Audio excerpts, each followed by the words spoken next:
It is Thursday, March 19th. This is Jaguars Happy Hour. And now, a guy who knows when Alabama is in the Final Four, it's probably time to shut off the PlayStation. J.P. Shadrick. Welcome in. It is Jaguars Happy Hour. We've got a busy hour ahead. Or do we? It's not a lot going on. We'll do our best the next hour in terms of Jaguars news. Of course, Jeff Lageman returns. That's certainly news. He's in studio with us today. Jaguars moves.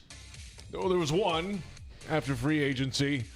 A handful right before free agency started. But what could be next? We'll dig into that. We'll go around the National Football League as well. We'll get into some Jaguars defensive needs now that they've lost a few players in free agency. And, we'll talk to Microsoft Copilot and ask how to open the pod bay doors once again. JP Shadrick with Jeff Lageman. Good afternoon. Afternoon, JP. Happy March Madness. I don't know. Legally, I can say March Madness. It's trademarked. So is Alabama in? Sure. Yes, they are. They are. One of their players is in jail. But other than that, yeah. Wow. Yeah. Okay. Like recently? Yeah, like 3 days ago. No kidding. Yeah. Like their second leading scorer. High character guy, obviously. I don't know. I don't know him. Never met him. Oh, goodness. Yeah, I was. I walked into the building here today, the MEC, and TVs are all on, Yeah. March Madness. Oh, you know it. Yeah. Multiple TVs, multiple games. Cool stuff. Cool stuff. We actually watched High Point beat Wisconsin. Pretty good. I mean, you talk about a major upset. I mean, It's funny because I haven't watched basketball all year. Either have I. But today and tomorrow. I picked High Point, though. Did you really? That was in your bracket? No. So you had? I didn't even know High Point was in. I don't even have a bracket. So Right. I'm totally joking there. Yeah. But it's that time of year. I mean, it's on in the office. And let's be honest, there's not a whole lot going on around. Now, on the football side, they're busy. They're doing pre-draft stuff and always evaluating and getting ready. And vetting, JP. Everything. This is vetting season. That's not Joe Fortunato vetting, okay? That is background researching vetting, okay? Joe Fortunato is core vetting. A little different there. Yeah, yeah. And look, by the way, isn't that kind of nice to see happen? Vetting, right, JP? Well, yeah, it's kind of important. Especially if you're not going to, have guys in to talk to them or whatever. You got to go through the process of knowing who these guys are. Well, look, I mean, you're not going to find out anything about a guy's background by talking with him for 15, 20 minutes. No. I mean, incredibly difficult to do. I mean, that time is better well spent by talking those that are around a player and that are close to a player so that you can make informed, proper decisions, which, oh, by the way, hasn't always happened around here. You go back to and think about a corner that the Jaguars drafted, who is even in the league anymore. Henderson? CJ, right? Yeah. I mean, when he got drafted, it was like, is he happy? It was kind of, here's the crazy thing. He's with the thing. Falcons now. Okay, and he was also with the Panthers, Texans, Steelers, and now the Falcons. A million other teams. And when he got drafted, I'll never forget the expression on his face. And you know who it reminded me of? George Welsh. George Welsh, the head coach of the University of Virginia. Okay, great famed coach of Navy, the Naval Academy. Came to UVA, established a winning tradition. Okay, I was there, and he was one of those guys. When he got mad, it looked like a smile. So when I saw CJ's reaction after he got drafted, I said, well, maybe he's like George. Yeah. Maybe that's a look of happiness for him. Remember, he was on the couch and his family was around him, and you could tell right away, I don't know how happy he is to be drafted. It was unbelievable, and maybe a little bit of vetting there would have realized that that's not the guy for Jacksonville. I could bring up multiple instances, but I don't want to drum up any muck from the past of the Jaguars. We're looking to the future now. We're coming off a 13-win season log. But I'm just saying is that, isn't it refreshing to have a regime that's in place that has a belief system, that believes in vetting and doesn't believe a 15-minute sell job. Okay, let's look at the Atlanta Falcons from last year. Okay, the defensive end that's probably going to end up in jail. from Tennessee. What's his name? Got in legal trouble. He was got felony charges against him for some stuff against his girlfriend, who was a WNBA player. And look, James Pierce. James Pierce. Yeah. So the Falcons draft an outstanding linebacker in round 1. They trade back up into round 1 to get James Pierce. If they had spent their 15 minutes vetting James Pierce, they more than likely would have discovered, instead of doing an interview with him, they would have discovered that there may be a history there. Well, all right, let's get into that a little bit, because in order to properly vet candidates or players or prospects or whatever it is, you got to have a system in place. You have to have strong scouts on the ground that have contacts at all these places. Correct. That can talk to all these people. And trust that they're telling you the right thing, too. And if you have scouts that don't have those relationships, get them out and find some that can develop that. I mean, because, look, if you can't be a trusted ear, so to speak, in the scouting business, then you're not pulling your weight. You're not doing your job. I mean, you have to develop and build relationships at the college level so that when you go into a program or programs, that you get the straight skinny. You don't get a sell job. Hey, look, we want our player, our alum, to get drafted high because it helps us build the program. You want the straight scoop. And that's where the area scouts are so key. I mean, they live in different parts of the country, and they'll have, the Pacific Northwest person, who we know well, will have 3 states worth of colleges up there and should have access or an ability to get information, especially from the big ones. Well, and that's one of the reasons why, that I think the Cincinnati Bengals are flawed in a lot of ways. And getting sidetracked just for a minute here, because we're taking shots at other teams. I like this. Well, I'm not taking shots necessarily at other teams, but just as an example of the Cincinnati Bengals have a very small scouting staff, and they rely also on their coaching staff to do some of that work. Coaches don't have the time to do the vetting, build the relationship. Look, they got a coach. And the scouting staff for the Bengals has historically been the smallest in the National Football League. And that's not necessarily a criticism. But when you're investing millions and millions of dollars, maybe having a salaried scout, maybe 3 or 4 extra ones on the payroll for 70, 80, 90, 100,000, whatever it's going to cost you, can save you millions down the road. And can pay you back tenfold if you have the quality job being done by the scout to develop the relationships, to find the information out about potential prospects so that you can culture build and not make mistakes that are going to cost you money down the line. If James Pierce never plays another snap for the Atlanta Falcons are out millions of dollars that are guaranteed to James Pierce that they cannot try to recoup, according to the contract that he has signed. For example, I'm on the Jaguars site right now. Jaguars have a director of college scouting and then 9 people listed as college scouts. And they're all over the country. Like I said, different regions. It's just how that works. And, of course, there's pro personnel and pro scouts, different animal. But, they're spread out everywhere. You want to have... And a lot of these scouts have been on different staffs around here for a long time. It's not like these guys are new. And you want to have somebody that that can walk into a crowded room and then give them about an hour, and then after an hour they could tell you what the name of the people were in there, and then also a little bit of something about everybody. I mean, that's the type of person that you'd like to have as a scout, just so that you can have somebody that develops those relationships to get the information that you need, because a lot of the information is not available in the film, so to speak. Yeah, right. It's about the stuff that's away from the film. Right. The tape's always going to, for the most part. Tape doesn't lie. That's what they all lean on anyway. In terms of can they play or not, that's all they're going to look at is the tape. Correct. Is everything else in order? That's part of the scouting process. That's why that a lot of the work that's going on right now, that people think, oh, well, it's the dead zone in the National Football League. Free agency's kind of passed, and it's kind of moving at a snail's pace, and until it gets to the college draft, it's dead zone. Well, it's not dead zone.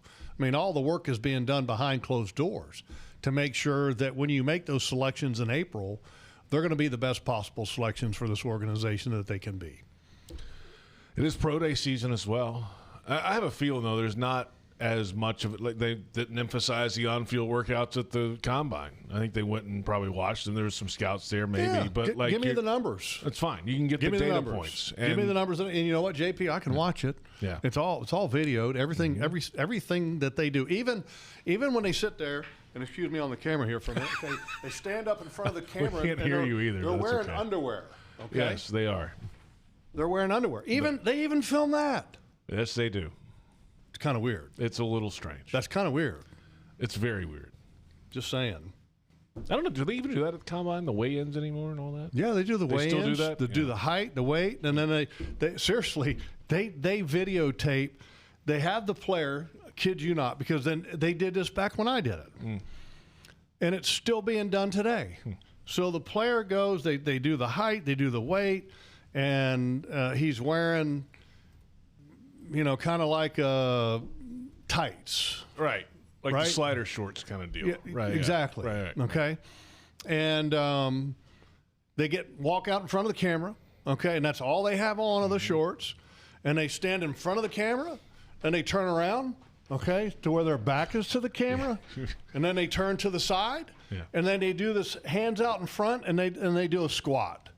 Okay, and it's like I don't know what they're exactly trying to understand or learn from the squat. All I know is that, at the Senior Bowl they did that as well, right? So they've done it at the Senior Bowl, some of these guys, and they do it again at the combine, and it's usually with or it has been in the past. I haven't seen it the last couple of years. It's usually with a grandstand of like 500 seats around it, so all these personnel people can sit there. And they're sitting there and they're looking at this guy, and he walks out and they go, "Oh yeah, that's a player." Right and there. Usually there's look at that body. I can tell just by that body that's a player. And did you see that squat? Wow, the lack of curvature in the back. I mean, that was outstanding. I mean, are they really saying that? I don't know, but usually there's in the past, at least when there was the stands around it, there was a line of scouting assistants sprinting down the hallway of the convention center to save seats for their executives. Like they had to go save them. So they're at 6 a.m. before these weigh-ins. So I don't know. Crazy. Yeah. Crazy. But I mean, look, the combine, the whole most, or at least the most important part of the combine that happens or has happened is gaining the medical information. Oh, that's huge. Yeah. Now the pro day's coming, so all right. Some of the numbers you get at pro days can be a little bit favored in terms of the player. They typically are because a lot of the tracks that they run the 40 times is probably going to be a little bit faster than running on the AstroTurf of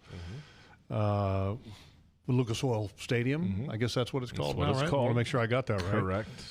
So you're probably going to get a little bit faster track. The times are going to be a little different. But, look, the reality is that they're going to average the times out. But now if a guy, let's say, for example, they've got a guy that goes to the combine and he craps the bed, for lack of a better term, okay? And he was expected to run a 4.4 and he runs a 4.68, okay? And then on his pro day, he runs a 4.45. Which one are you going to believe?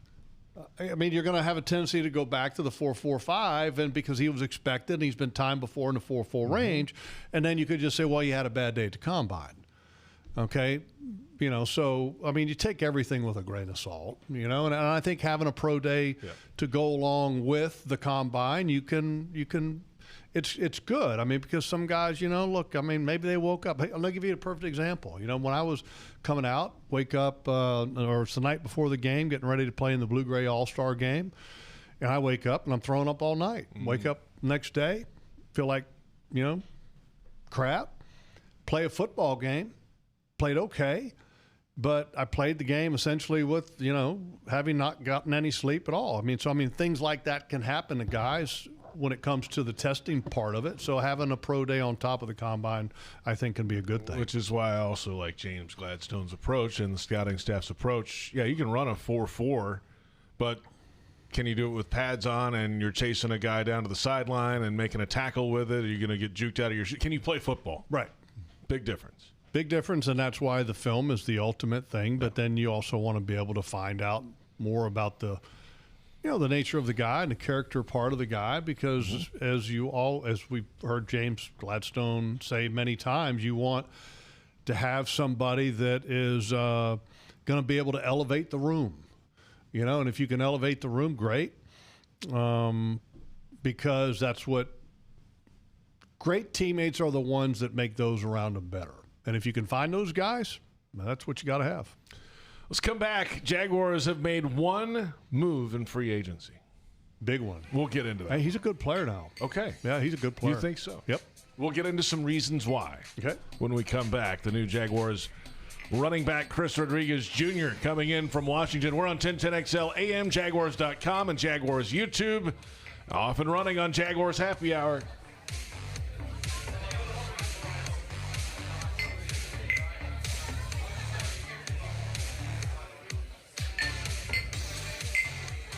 Before you kick off your next yard project, make sure you've got the right play call. I'm Josh Scobie, and I know a thing or two about game plan. Sunshine 811 is a free service that marks underground utility lines before you dig.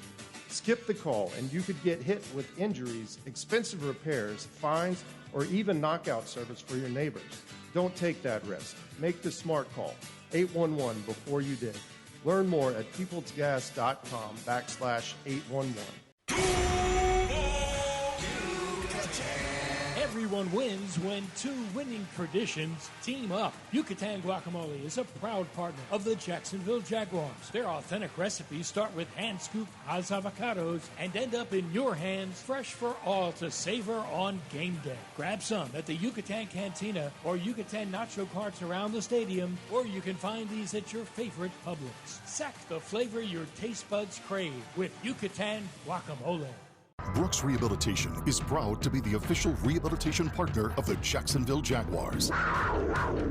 The top-ranked rehabilitation hospital in Florida by U.S. News and World Report. Our playbook is individualized treatment and exceptional care to get you back to living your life.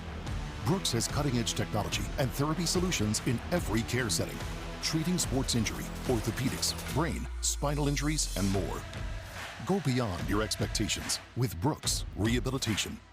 It's game on, Jaguars fans, no matter where you might be. From the backyard to the beaches, the Ford F-150 with available Pro Power on board gives you the power of a mobile generator. So as long as you've got a TV and a signal, you don't have to miss another game. Just one more reason why Ford F-Series has been the best-selling truck in America 48 straight years and counting. Ford, proud partner of the Jacksonville Jaguars. See your local Ford dealer today. Jaguars fans, Honda is bringing the heat to Ride Now Jacksonville. Their showroom is packed with Honda on- and off-road models, including the new 2025 CBR 500R ABS. Light, quick, and built for everyday excitement. For a limited time, receive up to $1,500 in Honda bonus bucks on select 2024, 25, and 26 Honda models. Inventory is here. The deals are live, and your next ride is waiting at Ride Now Jacksonville. Go Jags. OAC, always wear a helmet. Eye protection and protective clothing. Never ride after consuming drugs or alcohol. Never use the street as a racetrack. At GEHA, they stand behind their members because they were founded by members. So with zero shareholders to mind, GEHA keeps their members in mind by offering a health plan for every stage of life, plus hearing and fitness discounts. At GEHA, one thing is clear. Your health isn't their business, it's their purpose. That's why GEHA has been trusted by millions of federal employees and retirees across the country since 1937. Visit GEHA.com to find your federal health plan.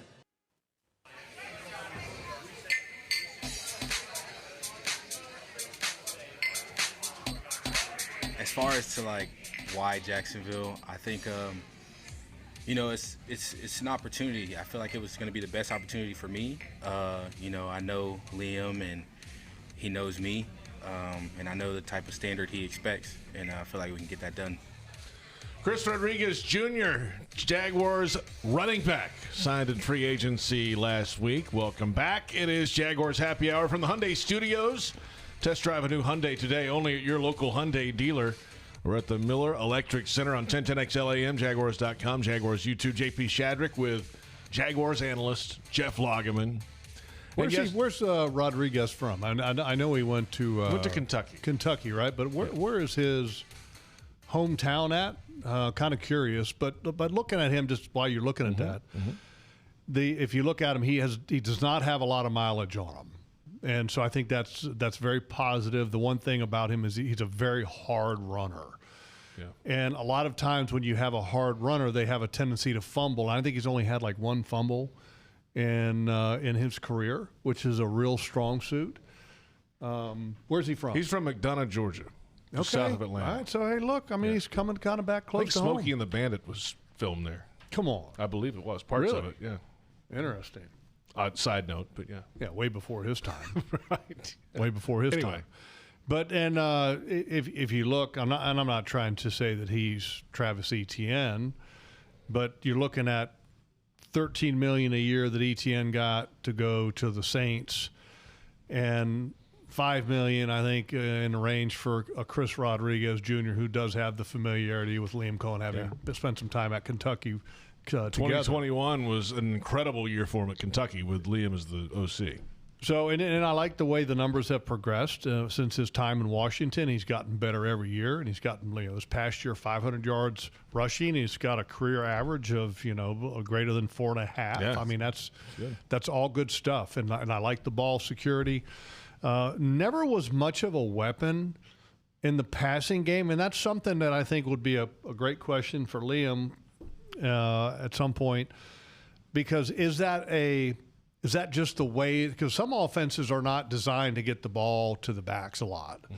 Some are. And so is that a product of the system, or is that a product of a skill set? Because he's not a great receiver. So that's something that we'll find out, I think, as we once we get into the spring practices and all of that. Oh, yeah. I mean, and they've got two other running backs on the roster that had significant impact last year in Tootin and in LaQuinn Allen, and guys that they feel very confident in moving ahead as well. And I would not be a bit surprised if with all the draft picks that you have, that you also drafted another running back. I mean, look, that's if you look at the history of the Rams, and they've never been shy about drafting running backs, and I think you have to. I mean, it's a position that you want to find the hot hand. That's what they did in Tampa as well. They weren't afraid to draft running backs in Tampa either. You'd rather draft them than sign them in free agency to big numbers. Yeah, I mean, and $13 million. I mean, look, the reality is $13 million a year for a running back, and I'm happy for Travis Etienne. Trust me, 100%. Happy in more ways than one. The second way that I'll get to in here in a minute, I'm happy because I love the guy. I think he's a great guy, and he runs hard, and it's a chance for him to get closer to home to play for the Saints. Good for him, got a good contract, and they're going to need it there in New Orleans because they're going to need a dependable veteran running back to help a young quarterback grow, and that's what they need. So it's a great fit. And on top of that, what you're paying Rodriguez is $5 million. I mean, so you're talking pretty big difference. I mean, that's $8 million, okay, $8+ that you could put into extending maybe Parker Washington, Brenton Strange, or Trayvon Walker, or signing some guys after the part where the compensatory picks become a factor after that point. Because with Etienne, what are you going to get for a compensatory pick? Like a third or a fourth, right? I think probably a fourth. Yeah. So that's good. You're going to get a compensatory pick for him, another one from probably Devin Lloyd. You might get one from some other guys that you lost as well. And those things matter. I thought James Gladstone did a great job explaining recently about the importance of having these compensatory picks, and he brought up the example last year about, hey, look, you're in the middle of a season, you need a wide receiver that can catch the ball, and you go out and you trade for a Jacoby Myers, and now all of a sudden you got a guy that you extended that's going to be in the fold for the long term, and it cost you a couple picks, which could have been compensatory picks. And you brought up a great point earlier. Compensatory picks used to not be tradable. Yeah, you could not. And now, obviously, this all started when free agency started in, 94. That was the first year that teams were awarded compensatory picks. And then you were not able to trade them until 2017. So since then, the value has gone up a little bit because you can now use them for what the Jags have been doing, right?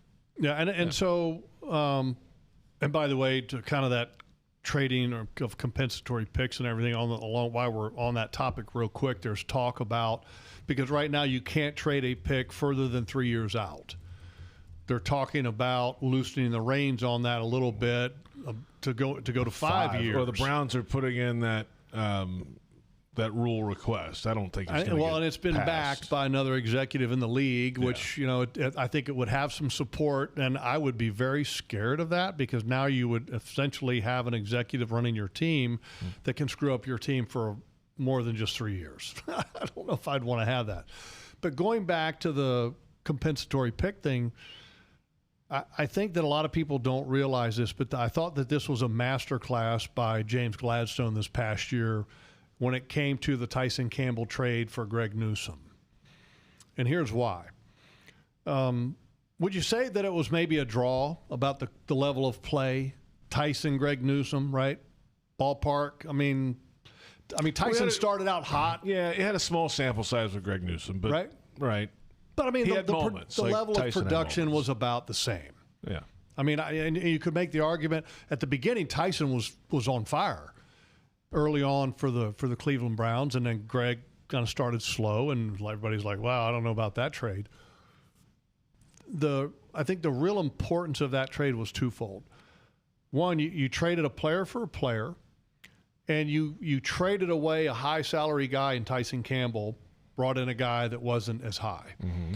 And Greg Newsome was on an expiring contract. Tyson Campbell was not. So you traded a player for a player, so you got less pay out for Tyson Campbell because Greg was cheaper. Mm-hmm. And Greg's contract was expiring. Greg signed with the Giants, I believe it is. You may end up getting a compensatory pick for Greg Newsome signing with the Giants. And it's a very small example of how I think that James Gladstone gets it. And it probably goes over the head of a lot of fans, and I'm not trying to be critical of any fans and their understanding of anything, but it does. I mean, sometimes these things are hard to recognize and hard to appreciate, but I mean, that I thought was a master class now looking back at it.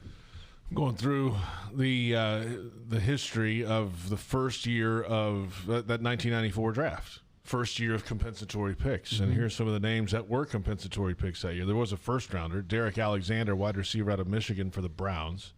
And in the second round, there were a number of compensatory picks, about 5 of them. Falcons, Bert Emanuel, wide receiver out of Rice. Larry Allen, the guard for the Cowboys, the Hall of Famer. By the way, I played against him. He's pretty good. Yeah, that was 46th overall, second round. He bench pressed like 600 pounds. You ever seen, by the way, a side note, you've seen on YouTube, there's a drive that the Cowboys had, I forget what year, but it's the Larry Allen drive where he's pancakes a guy, he pulls, and John Madden's on the game, and he just laughs at the touchdown because he pulls and takes a guy out of the screen. I mean, that's that drive. There was a lot of guys that when they pulled that you didn't really kind of do a double take. But when Larry Allen pulled and he was coming your way, it was like, oh my God. It was one of the, I think they were playing the Colts maybe, but the guy lined up against him. He was playing left guard that day. The tackle lined up against him at one point, just like went straight on the ground and just like, I'm not getting him under my pads. I'm not letting Larry Allen get underneath my pads. He was by the way, just real quick on Larry Allen, one of the strongest human beings to ever play guard. Oh yeah, ever.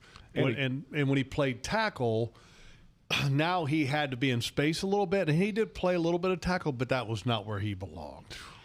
I played against him when he was at tackle, and he didn't put the fear of God in me, but when he was at guard, the fear of God was in a lot of people. And he could also run too, by the way. He chased down guys down the field on turnovers and that kind of thing. So he was like the most well-built guard in NFL history. I mean, if God was ever going to design a guard, that was Larry Allen. John Hanna and Larry Allen. Those about the two. No doubt. Yeah. Thomas Randolph, corner for the Giants, was another comp pick that year. And our friend Bucky Brooks, comp pick to the Bills in the second round of 94. Toby Wright, another safety for the Rams. A second round compensatory pick. Yeah. Now I think these early couple years they were awarded in different ways than they are now. Like there's you different don't get rules. A second round compensatory pick nowadays. It's changed. I think in like 96, I think it changed a little bit. But just there's the history of that. Let's come back. We got to figure out Jaguars defense, Logs, because there's been some changes. There will be some change. So he lost Devin Lloyd, 3-year, $15 million per year contract to go to the Carolina Panthers. Yeah, he's not here anymore, by the way. So what are they going to do? We'll figure it out, maybe, when we come back. On 1010XL AM, Jaguars.com, and Jaguars YouTube, it's Jaguars Happy Hour.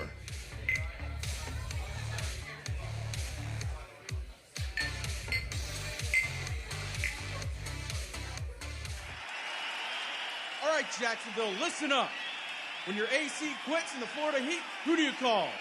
When the power goes out in the middle of the night, who do you call?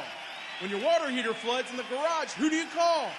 Call the Donovan brothers. Donovan Air, Electric, and Plumbing. Call 904-270-COOL. That's 904-270-COOL. Jacksonville's own Dreamfinders Homes, the official home builder of the Jaguars, just scored big, winning 2025 National Builder of the Year. And right now, Dreamfinders is running its best game plan yet, offering winning interest rate incentives and move-in ready homes available today. With 20-plus communities right here in Jacksonville and over 40 across Florida, from Jacksonville to Orlando to Tampa, Dreamfinders Homes is everywhere you want to be. Visit DreamfindersHomes.com and move into your dream home today. This is Jaguar Hall of Famer Tony Baselli telling you about Heritage of North Florida, Jacksonville's premier roofing and home remodeling company. With over 25 years of trusted experience, Heritage of North Florida has built a reputation for quality, reliability, and craftsmanship. Whether you need a new roof or updating your kitchen or bathroom, trust the pros at Heritage of North Florida to create the perfect place to call home. Mention Jaguars to get $1,500 off your next roof or kitchen remodel when you go to heritagenfl.com. Go Jags. Renewal by Andersen is kicking off their 31-day spring savings event. For a limited time, buy 2 replacement windows or doors and get the third 60% off. Plus, enjoy 0 down, 0 payments, and 0 interest for 18 months. Our acclaimed impact windows are built for Florida, helping reduce energy costs and keeping your home comfortable all year long. Offer ends March 31st. Restrictions apply. Visit bestwindowsflorida.com to schedule your free in-home consultation. License CGC 1527613. Renewal by Andersen, where comfort meets savings. Sudeth is on the 20, the 10. Yes, another successful move to a new home. I tell you, folks, I've never seen a team more prepared than the Sudeth crew. With a dominating lead in training, trust, and efficiency, it's no wonder why Sudeth is the official moving company of the Jacksonville Jaguars. For the past 100 years, Sudeth has provided local, long-distance, and international moving services in Jags. While the Jags are moving the chains on game day, Sudeth is helping you on moving day. Visit Sudeth.com/Jags for a guaranteed quote. This season, the road to kickoff starts at Jacksonville Chrysler Jeep Dodge Ram, proud partner of your Jacksonville Jaguars. From Bay Meadows to Arlington to Westside, Jacksonville Chrysler Jeep Dodge Ram is locally owned and proud to serve the First Coast with real pricing and a lifetime powertrain warranty at no extra cost. And let's be honest, there's no vehicle better built for tailgating than a Jeep or a Ram. Jacksonville Chrysler Jeep Dodge Ram, Bay Meadows, Arlington, and Westside. 3 locations, 1 legendary team. Welcome back. It is Jaguars Happy Hour. JP Shadrick with Jeff Lageman. Glad you're with us on 1010XL AM, Jaguars.com, and Jaguars YouTube, March 19th. Closing in on the NFL annual meeting in a couple weeks. That's the owners' meetings. And then April's here, and it is pro day season right now. But, you know, Jaguars only made 1 signing in free agency, true free agency. We'll see what happens in the coming weeks if they add any more to that. But, Logs, our attention turns to the Jaguars' defense because this is where the Jaguars have lost some pieces. And they could have some changes coming up in this 2026 season. Of course, Devin Lloyd is the most notable. Andrew Wingard's gone. Greg Newsome, the corner, is gone. They have re-signed Dennis Gardeck, who had some key contributions on defense. I like that. They've got a bunch of guys coming back. There's some gentlemen on this team getting a little bit older now, too, right? I mean, Jordan Lewis coming off an injury. He's, 10 or 11 years in? Yeah, but he's fine. He's still got many years, many miles left on him. Same for Foye, right? He's going into year 9 in the league. He still plays like a young man. His durability still has been impeccable. And one of the guys that I'm excited to see come back is Buster Brown. Yeah, Monteric, $11 million a year, man. Which kind of goes a little bit under the radar, but he's been very consistent, very dependable. And when you have guys that are consistent and dependable, then I think you can put them in positions of success. And that's one of those guys that, he's earned his way. I mean, you got to remember now, he started out as a 7th-round pick and just kind of kept his mouth shut and went to work. And even when they had different regime changes, he, would fall out of favor a little bit, but then he would gain favor because he just was the same guy all the time. And that's what I appreciate about him. And he is a physical, willing tackler, which sometimes is hard to find at that position. James Gladstone was in with us last week, and we asked him about, what stood out the most. And he said, go look at his headshots the last 4 years and see how physically he has changed. Like, his neck is bigger. Like, he's been in the weight room. He's really dedicated himself to becoming a stronger player. Well, I think I'll pass up on looking at the headshots, over the last couple of years. But the thing I appreciate about him, about Monteric Buster, and remember, he likes to be called Buster, is that I'll call him whatever he wants if he plays like he did last year. Exactly, and he likes to be called Buster. I asked him, I said, what would you prefer to be called, Buster or Monteric? He said Buster. I said, okay, well then you're Buster. And Buster's done a great job, I think, at the point of attack, which has really impressed me, and I think it's one of the reasons why they feel really good about him is because of the way that he plays the game in physical fashion. And he's, I think this system really fits him. I really do. I think it's a good fit. He's a very, very good zone player. And he can play man as well. So he's got some flexibility to him. All right, we're going to get a solution right now from Jeff Lageman. On March 19th, what are you doing to replace Devin Lloyd? Drafting a guy. Not Ventrell Miller? Well, look, I mean... not Jack McLeod, who was injured all last year? Look, I think that there's a chance that those guys could be that guy. But, if I'm James Gladstone, I'm not counting on it. I'm going to go draft another guy. I want to draft a guy that can run and cover.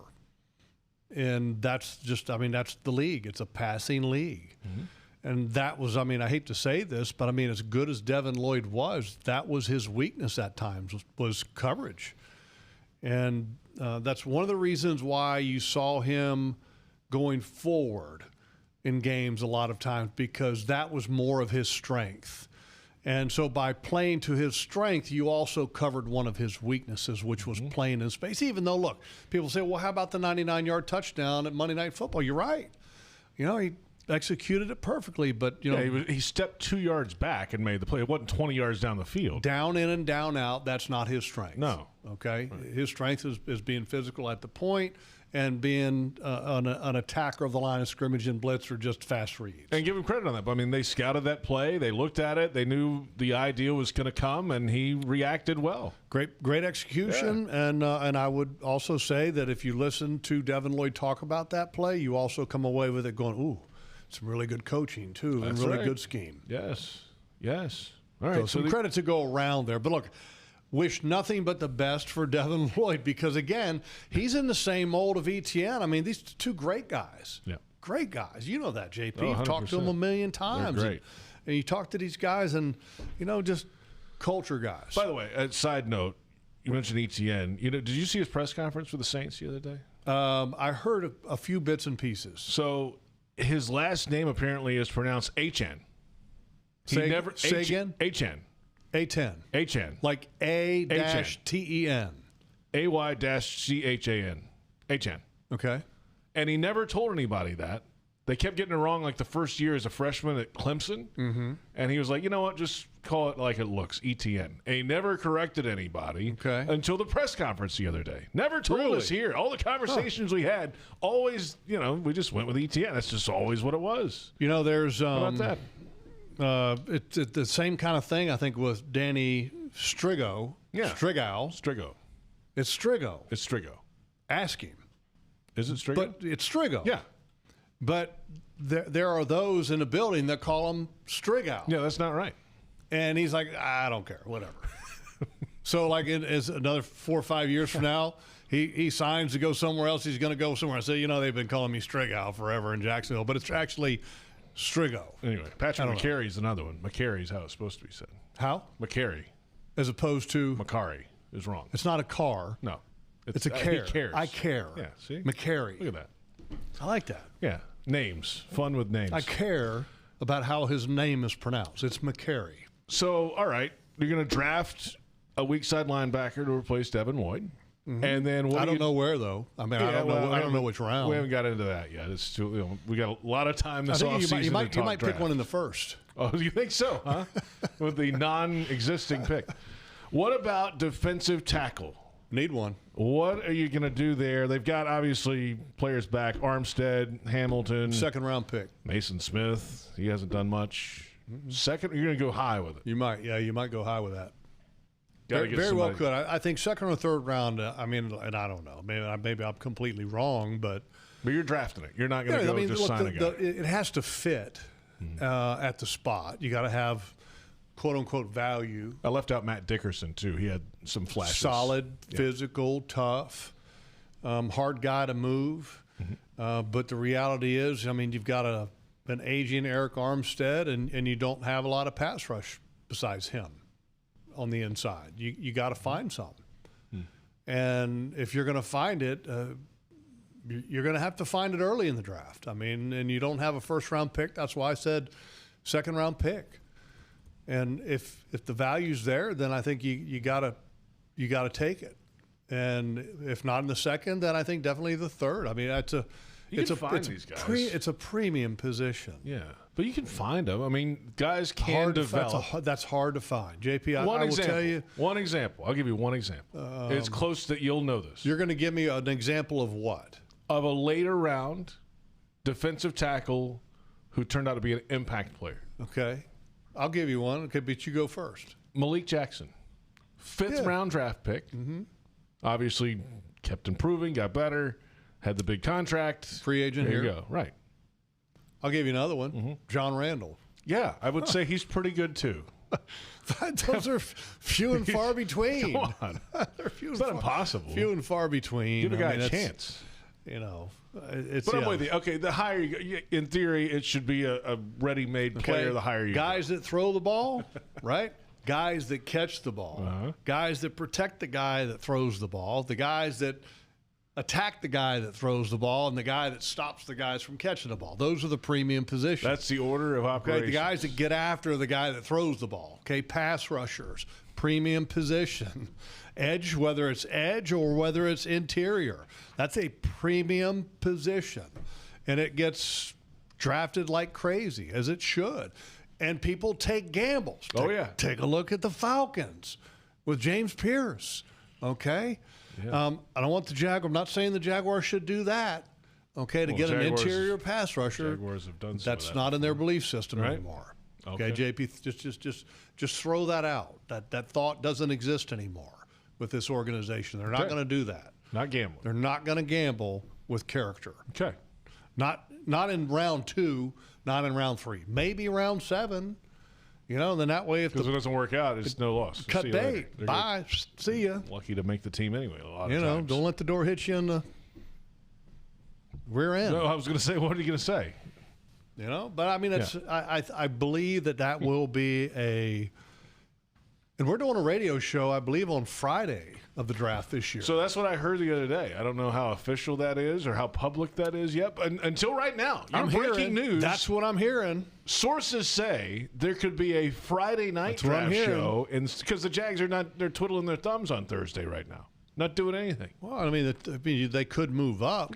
But I mean, the chances of that, it's pretty difficult, you know? And you know what, Logs? A source just informed me as well that as a person who likes wings, you're going to be very happy where this show is. Is that? Oh, it is. Mr. Chubby's at Mr. the beach. Chubby's in Ponte Vedra. Correct. Isn't that special? Isn't that something? Dadgummit. I can't wait. You know who's not going to be there? You. Me. I'll be right here in studio. Oh, that's right. Yeah, you'll be the studio. Which is great. Are you going to be Maybe Chubby's will bring us like Monday night. Are you going to get us interviews with I think that's the idea, probably. Yeah, have the GM and the whole normal. You know the one part I like about that? How many rounds do they do on Friday night? Friday, it's the last 4 rounds. It's no, Friday's 2 rounds, second and third. Second and third. That's right. And Saturday's the last round. And it's a little faster A little fast. Right? And how many picks do the Jaguars have in round 2 and 3 combined? You're asking a lot of questions. They have 11 total picks. I know I know they have 11, but I mean, in round 2 and round 3, is it only 2 or 3? Just 3 or 4. But I mean, the reason why I like that is, first of all, you have 2 rounds instead of 1 to cover on the radio, and you're still talking about premium players. Round 1, round 2, round 3 should be starters for your team. And I like the fact that, okay, now we have more picks to talk about, and with the Jaguars not having a first-round pick, on that show on Friday, you can talk about the previous day. And then there's always a lot of action at the beginning of day 2 in the NFL draft, and the Jaguars have picks. Yeah, Jaguars currently have a second-round pick and 3 third-round picks. Bingo. We're talking about 4 picks with our Mr. Chubby's draft broadcast. Will I even have time to eat wings with 4 picks? You better get them in the second round, because the third round's going to be busy. If we can get you to like cover from here and talk to Frank for 5 to 10 minutes, that'll give me some wing time. Yeah, that's what you need. This is what you need is wing time. That's what we're looking for out of you. Wing time. Let's come back in a moment. We're going to talk to the computers. Logs. Are we talking to AI? Well, AI is talking to us. Okay. I mean, I had to type it in. I don't know. What did you type in to have AI tell you? Well, we'll find out when we return. Got it. How about that? It's 1010XL, AM, Jaguars.com, Jaguars YouTube. It is Jaguars Happy Hour.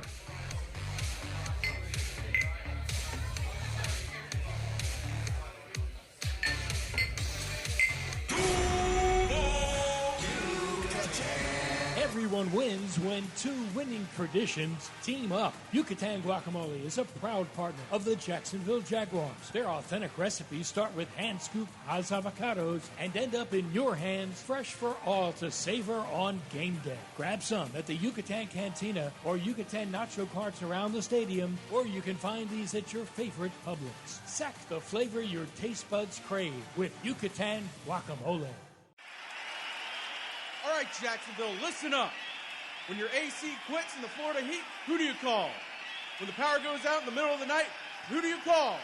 When your water heater floods in the garage, who do you call?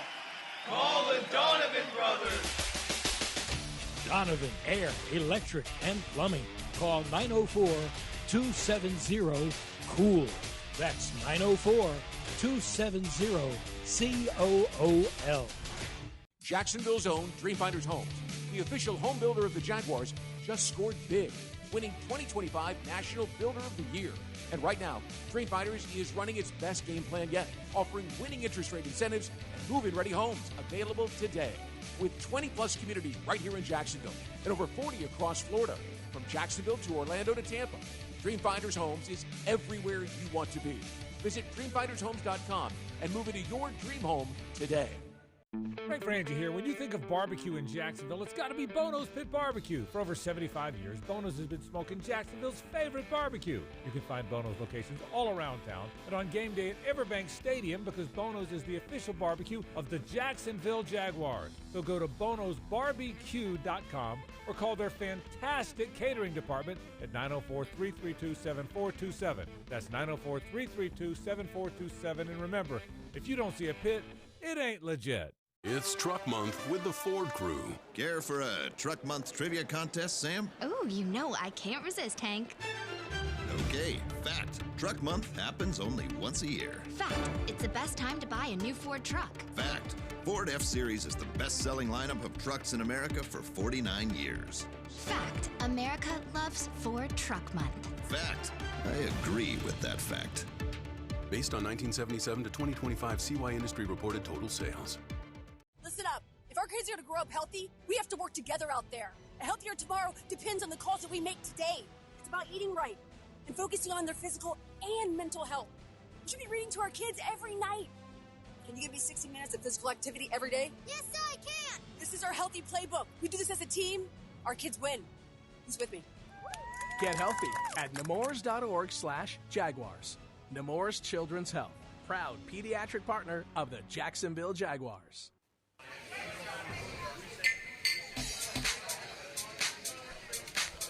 Welcome back. Final moments of Jaguars Happy Hour on this Thursday, March 19th. JP Shadrick, Jeff Lageman. Glad you're with us. We're at Hyundai Studios inside the Miller Electric Center, 1010XL AM, Jaguars.com, Jaguars YouTube. It is time to get Microsoft Copilot to help us with a current Jaguars defensive lineman and his contract situation. So, we asked Microsoft Copilot today, what is Travon Walker's contract situation? Well, the answer? Travon Walker still in his rookie deal with the Jaguars, running through the 2026 season with unrestricted free agency scheduled for 27. His contract is fully guaranteed. The team has already begun exploring extension possibilities based on recent reporting. Go check out Microsoft Copilot. It'll give you all the answers. Can you ask Microsoft Copilot? Here we go. You and Pete Prisco want me to ask extra questions. Ask Microsoft Copilot. Okay. What Travon Walker should be paid on a future contract? Okay. I think it's a great question. Usually it's Pete Prisco. Why did he go for it on fourth down? Why are these coaches morons? That's usually what Pete wants me to ask. No. I'm serious. I'm curious. What's the question? What Travon Walker? What contract? What kind of a contract would Travon Walker or should Travon Walker receive as an extension? We're doing this live radio. This is great. I mean, I just think that would be curious. And, we were just talking about how AI is kind of just changing the world. It's a little scary, to be honest with you. All right, here we go. All right, here's what it says. They actually gave you an answer. This is a live answer right now. Travon Walker, this is the answer. Quote, Travon Walker is trending towards a major second contract, likely a top-of-market edge rusher extension based on his draft pedigree, production, and current reporting. The most credible projections suggest a deal in the $25 to $30 million per year range with $70 to $90 million guaranteed, aligning him with other young ascending pass rushers. See, I like that. They reference Sporting News as some of the. See, but there's a little conflict in what Microsoft Copilot says here. Okay, they say top of the market, but then they say 25 to 30. It uses the top sources, of the market is in the 40s now. Yeah. As an edge rusher, but I think that's where Travon's value is that 25 to 30. But the question mark is that his belief and also his representation? Do they believe that that's where he needs to be, or should he be higher than that? I mean, obviously you want to try to get as much as you can because look, it's the NFL, which means you're not going to make that kind of money not for long, so you need to get it while you can. Think about how he played last year through all the injuries he had. And he was beat up. I mean, he was beat up. So if you were going to value his future contract based on last year, it wouldn't be where in that that higher end range because his production dropped a little bit because of the different injuries that he had. But you have to give him some credit for the things that he played through and always being there for the team. There's value in that you have a player that's willing to play a little nicked up and then will always be there and is dependable. And then the reality is that he was banged up, but he also made some plays. He did, with one hand. And especially in the running game, he made some big-time plays. Now, as a pass rusher, it wasn't quite, where it needed to be. And I think the whole wrist thing impacted him a lot in that because his game as a pass rusher is power, and not having the ability to use that took a lot away from his game. But love him as a player, love how tough he is. I mean, I'll take the bully on my team any day of the week. That's what his nickname is. I call him the bully. And you can tell when he's not out there or something's not right because the impact is not as great when he's not on the field. And he impacts a lot of different ways. It's not just going to be sack numbers, right? I mean, we know that. He's had 10 sack seasons 2 years in a row before last year.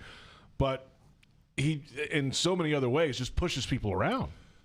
He does, and I will. Let me just add this. I'm excited about that position group. I'd love to see him add to it because I don't think you can ever have enough edge rushers, pass rushers, and I thought they did a great job in the undrafted market last year with Danny Strigo and B.J. Green, and I love the way that Strigo is so dependable on first and second down, and he's a great effort pass rusher.